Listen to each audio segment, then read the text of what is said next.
महापुरुषों ने, महाबुजुर्गों ने, महापुरुषों ने इस देश के साथ किस तरह से सलूक करके, कुर्बानियाँ दे के इस देश को बचाने का काम किया, इसका सम्मान बढ़ाने का काम किया। दुनिया के मानचित्रों पर उसको बर्बाद करने जा रहे हैं। इसको लेकर हम लोग बैठक कर रहे हैं कि देश को बचाया जाए। देश के नेता नीतीश कुमार जी ने सब एक जगह बैठे, वहाँ गठबंधन तैयार हुआ, सिर्फ तैयार हुआ, मजबूत हुआ।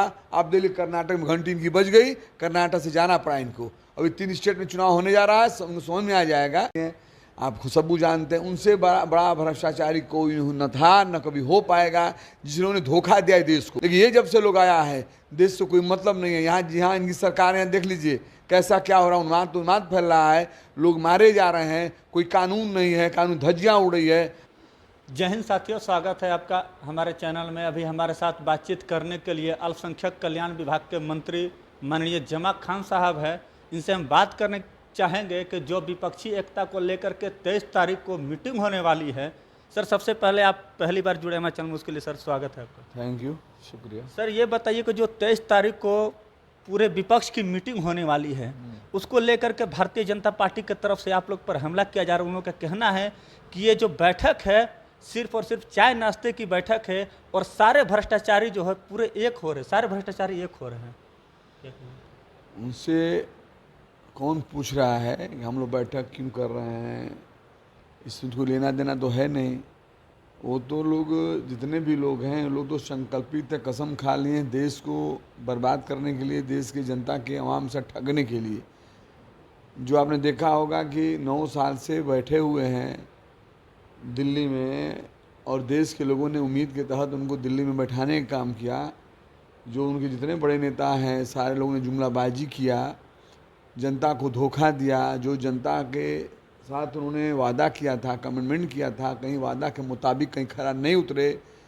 ये पूरा देश देख रहा है और वो लोग भी देख रहे हैं। वो लोग भी जानते हैं कि जनता इस बार जवाब देगी, और जनता जवाब देने के लिए इस बार मूड बना चुकी है। 9 साल एक उम्मीद के तहत जनता ने उनको बैठाया, लाया, परिवर्तन लाकर एक उम्मीद जगी थी जनता के बीच में काम करेंगे। लेकिन उनके आने के बाद देश के साथ सिर्फ धोखा दिए, जुमलाबाजी बोले, और कोई काम बता दीजिए जो उन्होंने वादा, उन्हीं की बात मैं कर रहा हूँ जो उन्होंने वादा किया था काला धन हम वापस लाएंगे।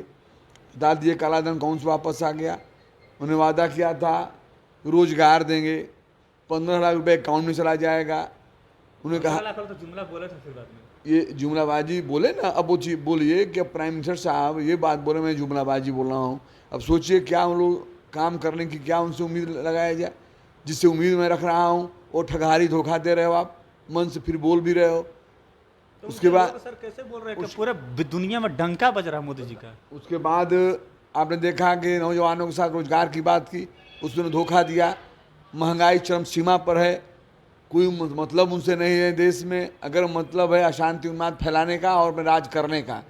आज जो हम सब लोग बैठक कर रहे हैं, हमारे नेता के नेतृत्व में जो पटना बैठक होने जा रही है, एक देश के लिए बैठक होने जा रही है कि देश को कैसे बचाया जाए। जो महापुरुषों ने, महाबुजुर्गों ने, महापुरुषों ने इस देश के साथ किस तरह से सलूक करके, कुर्बानियाँ दे के इस देश को बचाने का काम किया, इसका सम्मान बढ़ाने का काम किया। दुनिया के मानचित्रों पर उसको बर्बाद करने जा रहे हैं। इसको लेकर हम लोग बैठक कर रहे हैं कि देश को बचाया जाए, देश के रहने वाले तमाम लोग को बचाया जाए, सम्मान दिलाया जाए, देश का विकास हो, तरक्की हो, और संविधान हमारा बचे।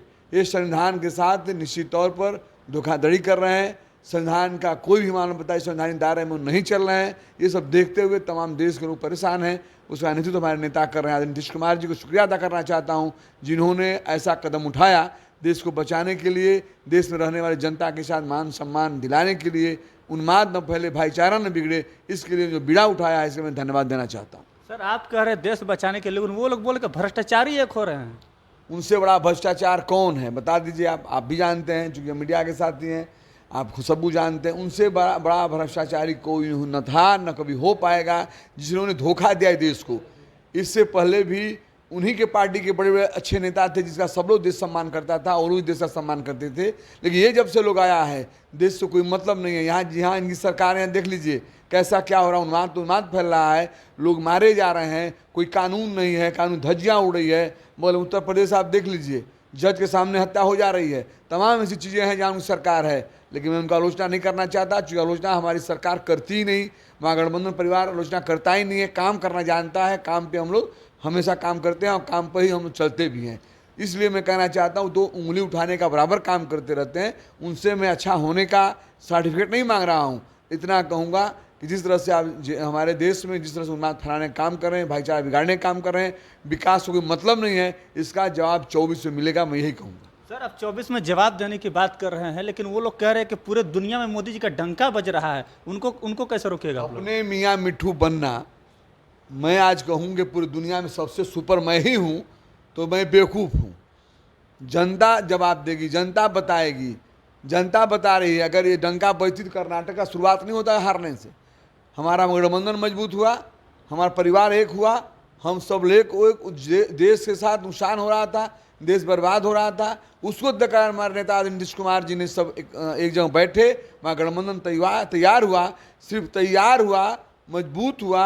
अब दिल्ली कर्नाटक में घंटी इनकी बज गई, कर्नाटक से जाना पड़ा इनको। अभी 3 स्टेट में चुनाव होने जा रहा है, समझ में आ जाएगा। अपने मुँह से मियाँ मिट्ठू बनना, मैं कह दूँगा मैं सुपर बॉस हूँ, कोई मतलब नहीं है। जनता कहेगी, कर्नाटक ने दिखा दिया कि क्या होगा कल के दिन, वो समझ चुके हैं। इसलिए मैं कहना चाहता हूँ, आने वाले दिन का आप इंतजार करिए। निश्चित तौर पर 24 में इनकी घंटी बज जाएगी, जमानत जब्त हो जाएगा। इसलिए कह रहा हूँ, मेरा कोई स्वार्थ, मेरे नेता कोई स्वार्थ नहीं प्रधानमंत्री बनने का, आप भी जानते हैं। लेकिन देश को बचाना है, देश बर्बाद न हो। जो हमारे पुरखों, महापुरुषों, बुजुर्गों ने जिस तरह से कुर्बानियाँ देकर देश को संवारा है, जो देश संवार कर सजा कर हम लोग को दिया है, तो हमारे नेता नीतीश कुमार जी, तेजस्वी जी, तमाम महागठबंधन के परिवार के लोग चाहते हैं उसको हम लोग बर्बाद न होने दें, बल्कि आगे 2 कदम बढ़ाएं। इसके लिए हम 23 तारीख को मीटिंग कर रहे हैं, अनिश्चित तौर पर जवाब मिलेगा। अब वो समझ रहे हैं, इसलिए उलूल जुलूल हरकतें भी कर रहे हैं। तो उनको समझ में आ रहा है, इसीलिए उलूल जुलूल हरकतें कर रहे हैं। ये थे हमारे साथ बातचीत कर रहे थे अल्पसंख्यक विभाग के मंत्री माननीय जमा खान साहब। तो साथियों, आपकी क्या प्रतिक्रिया है, कमेंट्स में जवाब जरूर दीजिए। अगर आप हमें यूट्यूब पर देख रहे हैं तो सब्सक्राइब कीजिए, फेसबुक पर देख रहे हैं तो फॉलो और शेयर जरूर कीजिए। धन्यवाद।